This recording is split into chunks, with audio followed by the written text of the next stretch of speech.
All right, let's dive in. Today, we're going to talk about something that, let's be honest, can be absolutely terrifying: the presentation. But we're going to break down exactly how you can transform yours from something people dread into something they actually remember. You know the feeling, right? We have all been there. The lights go down, a slide packed with tiny font appears, and you can literally feel the life force being sucked out of the room. It's painful. But what if it didn't have to be like that? What if your presentations could actually be good? It's so easy to blame the tools, isn't it? We say, oh, PowerPoint is so boring, or I hate Google Slides. But here's the truth: the software is never the real problem. A truly great presentation doesn't start with you opening an app. It starts way before that. It starts with a plan. It starts with strategy. And that leads us to what I call the presentation paradox. It's this weird situation where you can have the most stunning, beautifully designed slides in the world. But if the thinking and the human connection aren't there, your presentation is still going to completely bomb. This right here is the absolute core of it. Your slides are just there to back you up. They're not supposed to be the main attraction. Think of it like this: your slides are the backup singers, but you're the lead vocalist. They make you sound better, but everyone's there to see you. So, where do we even begin? Well, before you even think about picking a font or a color, we have to build the foundation. We've got to get laser focused on our core message. Because let me tell you, every great presentation is built on one simple rule: strategy comes before slides. Everything, and I mean everything, flows from this one thing: your goal.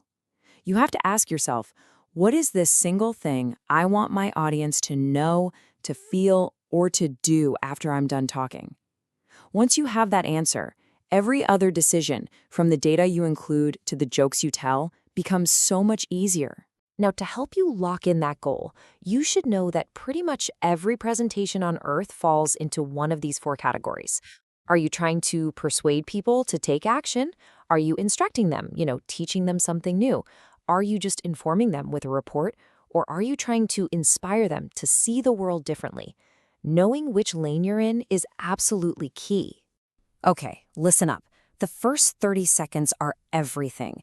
You cannot waste them with a boring, "Hi, my name is," intro. No way. You've got to hit them with a powerful hook. Start with a quick personal story, a question that makes them think, or a statistic that's totally shocking. This is your one shot to make them lean in and listen. And just as important as how you start is how you finish. Please do not just trail off with a weak, any questions? Slide. Your closing is your last chance to make it all stick.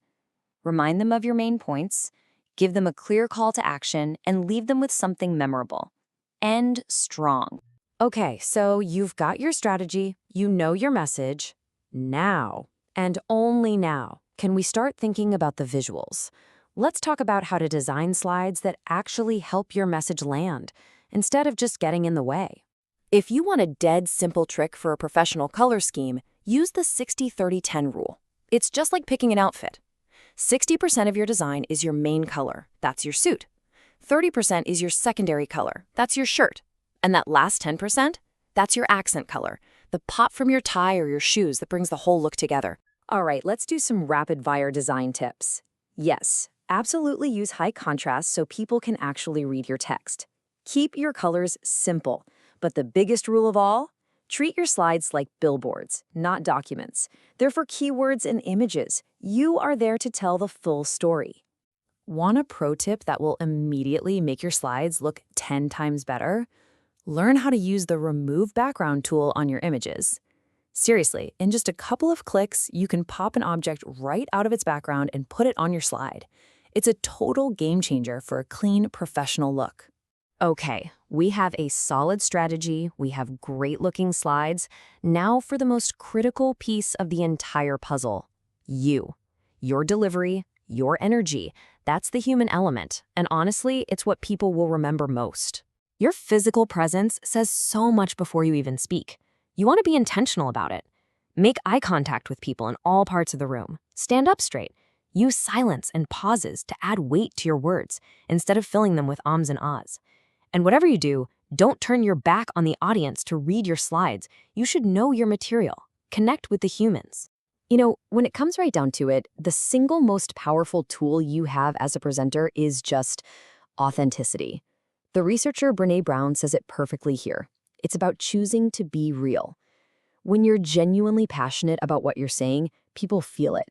And that kind of connection, that's more persuasive than any chart or graphic you could ever create.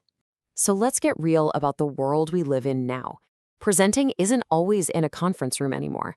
We have to be ready to engage people in person, entirely online, or, the trickiest of all, in a hybrid setting. Each one of these setups has its own special kind of challenge. When you're in person, it's all about reading the room's energy. When you're virtual, you're in a constant war against 1,000 distractions on their screen. And with hybrid, well, your biggest job is making the people on the video call feel like they're actually in the room with you and not just forgotten. So how do you actually bridge that hybrid gap? You have to be deliberate. Call out the online folks by name. Use interactive tools like polls so they have to participate. But here's the #1 tip. Look directly into the camera lens. It might feel weird to you, but for every single person watching at home, that is eye contact. It makes all the difference. So let's end with this thought. Your next presentation, it's not a chore. It's not just a deck of slides you need to survive. It's an opportunity. It's a chance to share an idea, to connect with other people, to make a real impact. The only question is, what story will you tell?